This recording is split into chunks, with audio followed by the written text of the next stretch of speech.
Hello YouTube. As you can see in front of me, there is a server.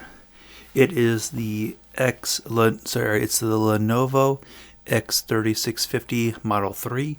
As you can see, I have most of the drives populated. I have two 50 gigabyte OCZ SSDs. I have a 500 gigabyte 500 gigabyte SATA drive that came out of my roommate's PS4. And then right here, all these five are, I believe, 148.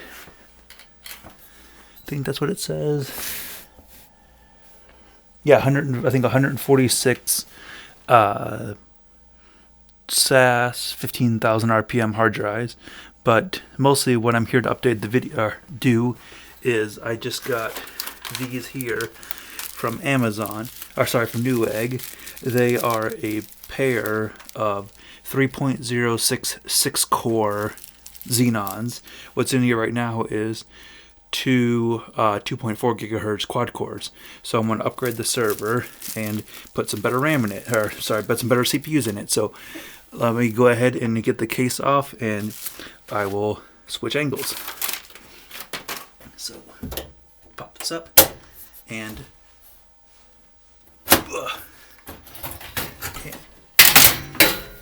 we're inside.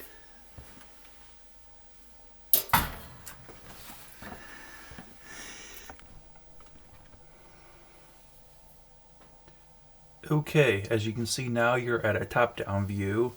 So let me go ahead and take out this expansion card slot, which you can see there'd be a spot there for two PCI Express cards. Set that over here.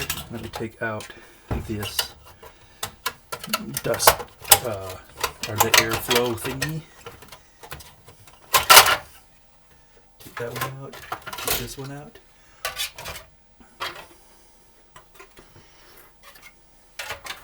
As you can see, all of the memory is currently populated with 72 gigabytes of RAM. You can see here's CPU and the CPU. So it looks like I will do this one first. So let me go ahead. I know I should be wearing an anti-static wristband, but I am not. So let's go ahead. There's a little lever over here with a blue lever that I can push down, pull toward me, and lift up. I can hear it releasing. And then it says, looks like just lift that up. There we go. There's the old thermal compound and the heatsink. I'm going to set this right over here. I do have a set of Arctic Silver 5 compound that I will be using to replace on that CPU. So let's go ahead and open up the CPU. Grab the knife and open this up. Looks like they gave me some thermal geese. I don't know the heck that stuff is. I'm just going to put it up here out of the way. So let's see, there's one CPU. And here's the other CPU. I'm going to leave that in here, protect it for the time being. Set it over here. So looks like just a normal CPU, so pop that down and over, lift this up, and take out the CPU. There's the CPU.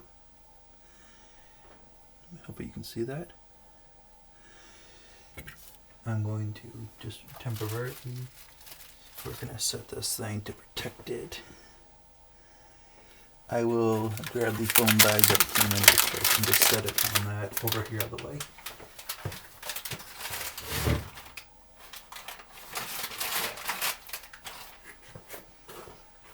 Okay. Now then, let's grab the CPU. Caution, sensitive electronics. We know it's a CPU. Go ahead and rip the plastic off. Open it up. Make sure I discharge any static electricity on myself before I take it out of here. Take it out. As you can see, the pin is right there. So look in here and find where the notch is, which is up in this corner.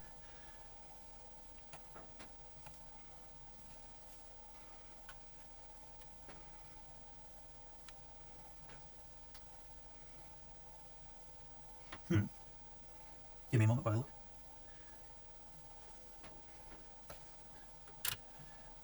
This is the right CPU. I'm pretty sure it was. Yeah. Yeah, it's the same as that CPU. So never mind about me being stupid.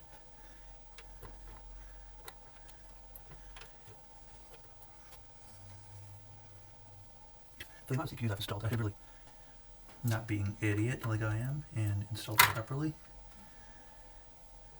There we go. It is in there. Go ahead and flip that down and lock it into place. Boop. Now then, let's take the thermal compound and put it on there. Urgh.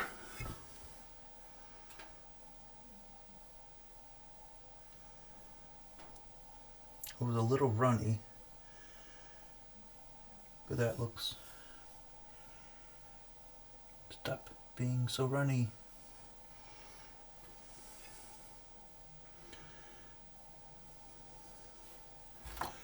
Okay, I'm gonna go clean off the old thermal compound and be right back.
Yeah, that was good.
As you can see, I have it nice and clean.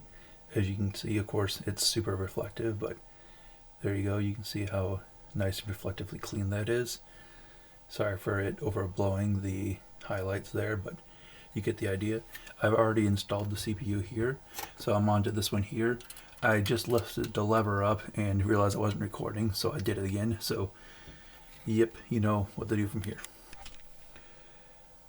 Okay, as you can see, I've put these back in. They're super easy. Like I said, they just pop right up, and then you can just pull it out, slide it back in, get the PCI thing, and just get back into place. So I had to do that for both this and this. So I could get access to the CPUs. Now I'll take the air ducts and slide them back in here.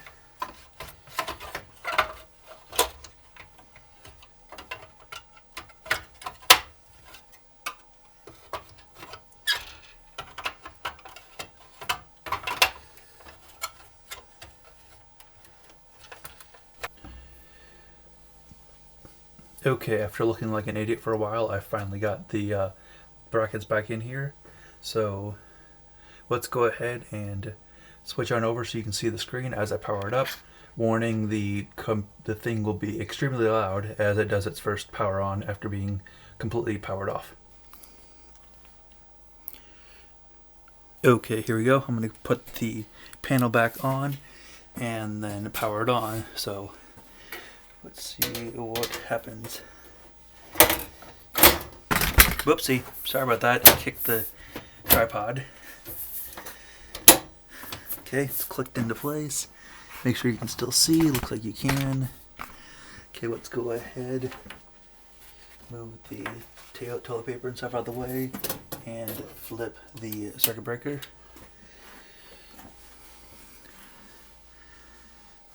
Here we go. I think get ready for noise probably.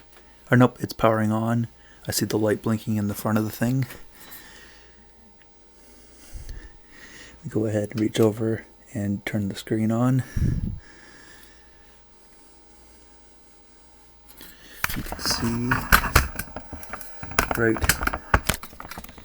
in, oops, that's the focus. There you go. Now you can see the little light right down underneath the thing. Now it's blinking softly because it was blinking really, really fast when I first turned it on. Go ahead and zoom out. Let's go ahead and turn it on, and like I said, to get ready for loud noise.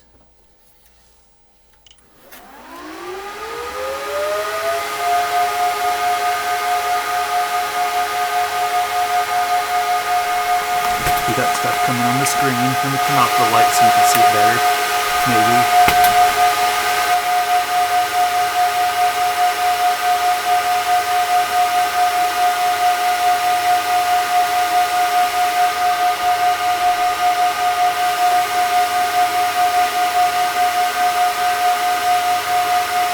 There we go.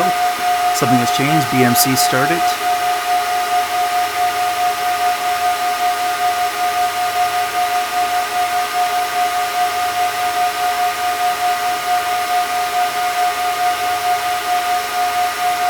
Boom, there we go. Everything, a bunch of things have started up. You can hear the fan is finally revved down.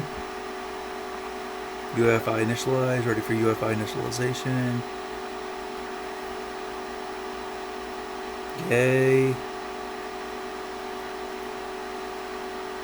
Screen is black. I saw no display for a second. UEFI platform initialization.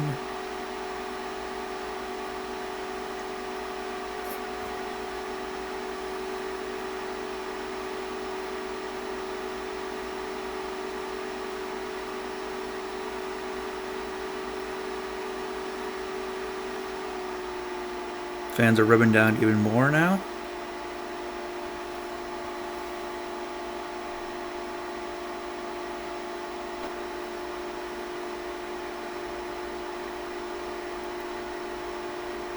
Okay, now hopefully I'll get to the Yay BIOS, or the boot screen. I'm going to go ahead and tap F1 to get into setup. So once it gets done detecting the boot devices and adapters, which takes a little bit. Also, this gives you an idea how long servers take to boot. There aren't no Windows, there aren't no regular desktop.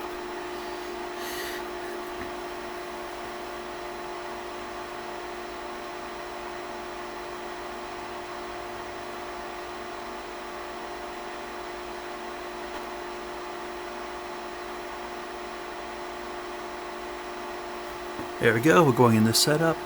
So let's see, system information, system status, and there we go. Let me zoom on in for this so you can see. 2 processors installed, 3.07 gigahertz, process detail, yep. Intel Xenon X5675 at 3.6 gigahertz. 6 available cores, 6 enabled cores. Active threads 12, so 24 threads at 3.07 gigahertz. So awesome. I'm going to jump on over to my desktop using the IMM adapter to give you guys a better look at this screen.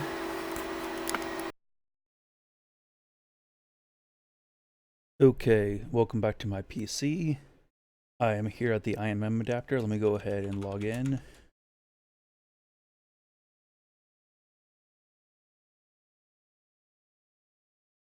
Yeah, no timeout. Remote control. Yes, I have to use Internet Explorer because it's the only one that actually seems to work with this remote login. Go ahead and filter through the remote login. Blah blah blah. Yes, open.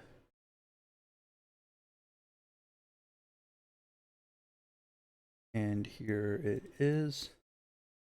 Let me go ahead and tell it just to capture that window so you can see it bigger. Window capture, new window capture. That device, window, transform, get to screen, and turn off the background display. So here you go. As you can see, just like downstairs, you can see it shows the 6 available cores, 12 threads, 3.07 gigahertz. So let's go ahead and escape that. And if I go, I believe in, I think, was it system information? Where did it say the RAM that I had in here? Yeah, there you go, right here at the bottom. Yeah, it says 73,728 megabytes. So in other words, it's for some reason, but it says about 72. So let's go ahead and escape that. Escape, and exit. Exit setup. Yes.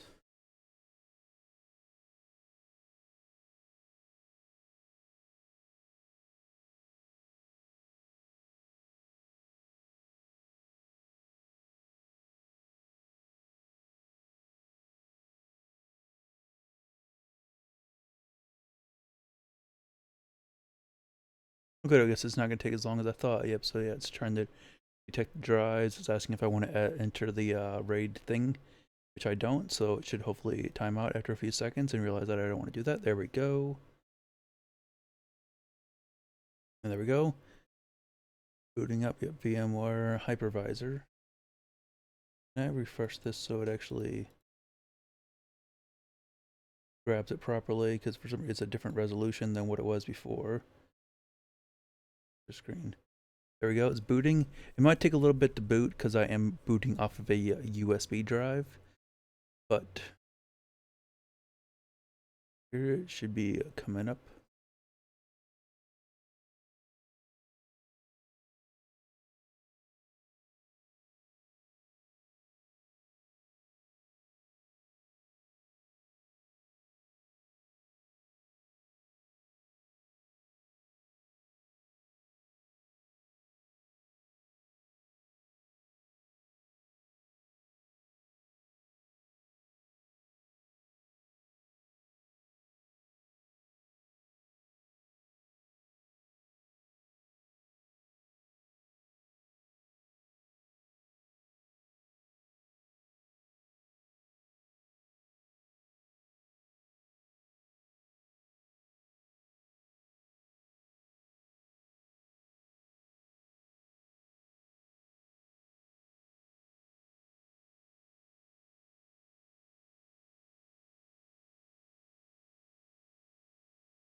Okay, finally EXSI has loaded.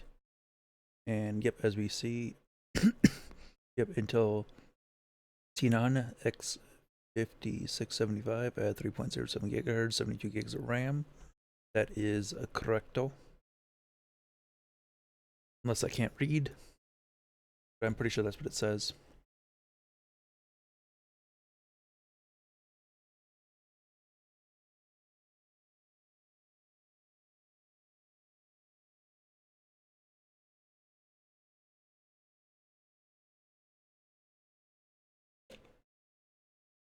Hopefully, sorry if you heard me drinking water there.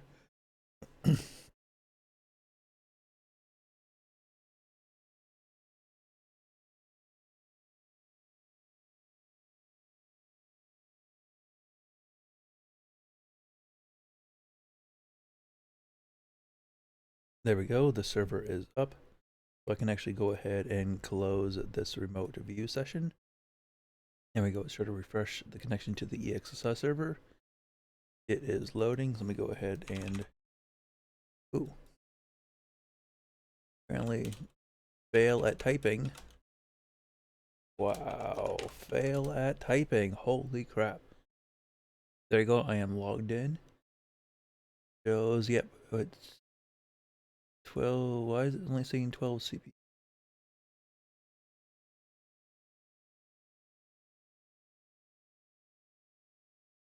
Oh yeah, that makes sense. Yeah, 12 CPUs because it'd be 6 cores. That's right. So yeah, 6 times 6 to 12. Yeah, 24 logic processors. Yep, that is correct. Good. So right now the server is maintenance mode when I was taking it down. So let me go ahead, go into options, and exit maintenance mode. There we go. We are back up and running.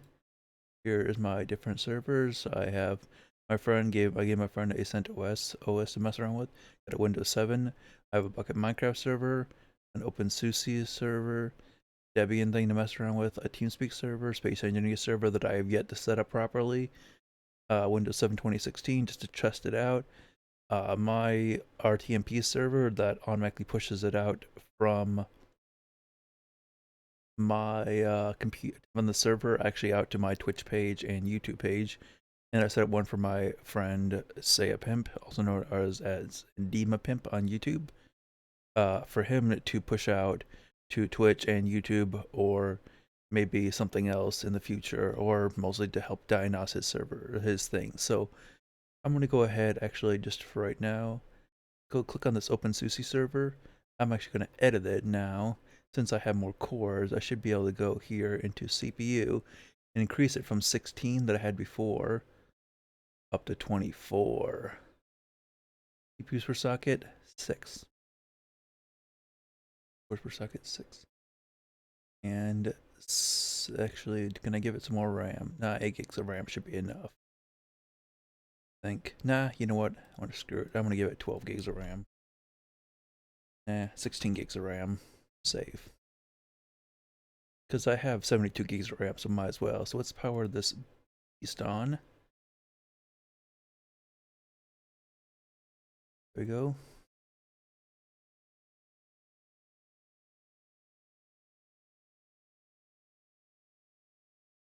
Okay, well, I couldn't figure out why OpenSUSE was not connecting to Bionic anymore, but let's try something else. Let's try taking my TeamSpeak server and power that up.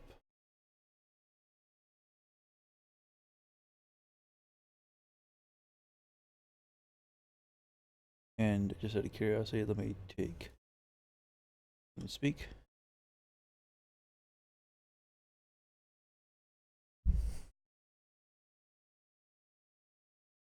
Which is right here, and let me go ahead and tell it to connect to my server. Connected successfully. And it worked.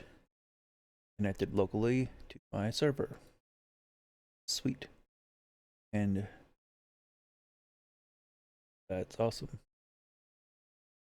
And just to show, if I go here, check under networking, you'll see apparently it doesn't want to tell me what network this is. Alright, let's just do this.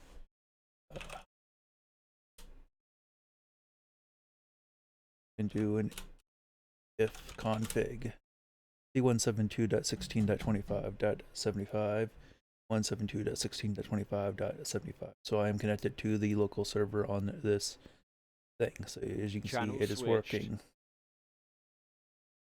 So that is good. Server is working sweet.